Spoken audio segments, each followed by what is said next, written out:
Hello friends, welcome to education stage. दोस्तों, आज की वीडियो में हम लोग चक्रवृद्धि ब्याज ज्ञात करना सीखेंगे और चक्रवृद्धि ब्याज तथा साधारण ब्याज में अंतर भी सीखेंगे। क्या अंतर होता है, सवाल के माध्यम से हम आपको बताने की कोशिश करते हैं। सवाल दिया गया है 4,000 रुपये का 5% वार्षिक दर से 2 वर्ष का चक्रवृद्धि ब्याज क्या होगा। तो देखिए, सबसे पहले हम ब्याज बराबर निकाल लेते हैं। पहले वर्ष का हम ब्याज निकालेंगे तो ब्याज बराबर लिखते हैं मूलधन गुणे समय गुणे दर और बटे 100। ये हमारा जो है सूत्र, मेन सूत्र होता है। अब इस सूत्र से हम साधारण ब्याज निकालते हैं, ना कि चक्रवृद्धि ब्याज। अब चक्रवृद्धि ब्याज कैसे निकालेंगे, तो उसके लिए पहले आप इसको समझें, इसी से आप चक्रवृद्धि ब्याज भी निकाल सकते हैं। देखिए, मूलधन हो गया 4,000 रुपये, समय हमको 1 वर्ष लिखना है और दर हो गई हमारी 5%। ठीक, अब भागे 100 कर देना है। तो जो जीरो कट जाए ऊपर से नीचे से, उनको काट देना है। 40 का गुणा 5 में करेंगे तो हो जाएगा 200। 1 गुणे 1 तो 200 गुणे 1 करेंगे तो 200 ही रहेगा। तो ये 1 साल का ब्याज हो गया 4,000 का। अगर 5% की दर से जोड़ें तो 200 रुपये हो गया। अब इसी ब्याज को हम मूलधन बना लेंगे उसमें जोड़ के, किसमें, 4,000 रुपये में। तो दूसरे साल के लिए ये जो मूलधन होगा वो 4,200 रुपये हो जाएगा। तो अब इसमें हम फिर 1 साल और ब्याज लगाएंगे तो इसका और जो ब्याज 200 रुपये जुड़ा है, 4,000 में 200 जोड़ के 4,200 हो गया। अब 4,200 का फिर हम 5% 1 साल का निकालेंगे, फिर देखते हैं कितना आता है। तो 4,200 गुणे 1 गुणे 5 भागे 100, इसको हम देख लेते हैं गुणा करके। तो 0 से 2 जीरो कट गए। अब 42 का गुणा 5 में करेंगे तो 5 दूनी 10 के लिए 0, और 5 को 20, 1 21, 210 रुपये इस वर्ष का ब्याज हुआ 210 रुपये, और पहले वर्ष का जो था 200 रुपये। अब 200 और 210 रुपये दोनों जोड़ के इसमें जो है हम जोड़ देंगे। तो ब्याज टोटल हो गया, कितना हो गया चक्रवृद्धि ब्याज, 200 और 210 हो गया 410। ये हमारा चक्रवृद्धि ब्याज टोटल हो गया।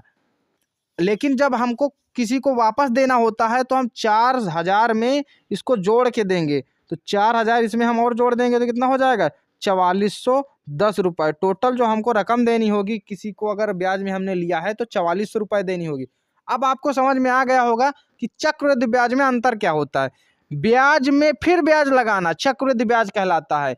मूलधन के साथ हमने ब्याज को जोड़ दिया। अब दूसरे वर्ष के लिए हमने मूलधन किसको मान लिया, ब्याज जुड़ी रकम को, जिसमें ब्याज हमने 1 साल का जोड़ा था। तो ये होता है चक्रवृद्धि ब्याज निकालना। अब इसके लिए एक अलग से सूत्र भी बना दिया गया है। तो इस सूत्र को डायरेक्ट हम कह सकते हैं चक्रवृद्धि ब्याज निकालने का सूत्र। तो चक्रवृद्धि ब्याज निकालने का सूत्र क्या होता है, देखिए, सूत्र होता है चक्रवृद्धि ब्याज बराबर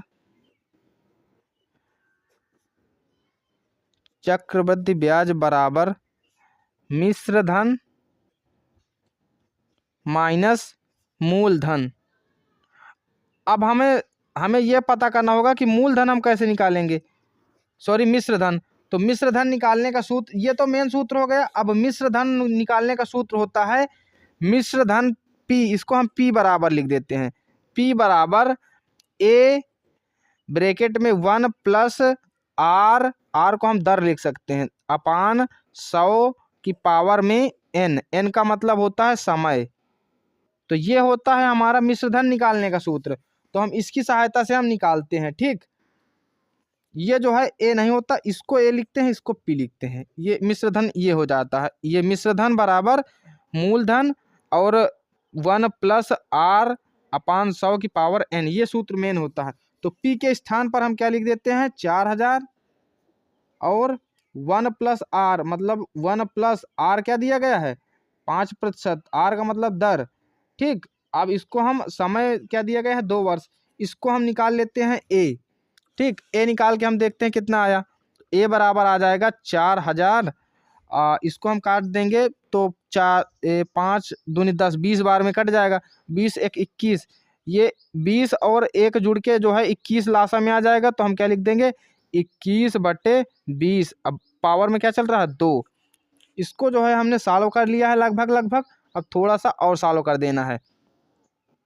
अब हम इसको जो है थोड़ा सा और सालों कर लेते हैं, 21 गुणे 21 बटे 20 गुणे 20। इसको जो है हमने भाग खोल दिया है, जो ये वो घात दी गई थी उसको खोल दिया, विस्तारित कर दिया है। तो 2 जीरो से हमने 2 जीरो कैंसिल कर दिए। अब हमने अगर हमें काटना है ये 2 से, ये इसको काटेंगे तो 20 बचेगा और फिर 2 से काटेंगे तो 10 बचेगा। यहाँ पर 10 बचा। अब यहाँ पर दिया गया है 21 गुणे 21 और गुणे में 10, तो 21 गुणे 21 कर लेते हैं, फिर गुणे में 10 कर लेते हैं।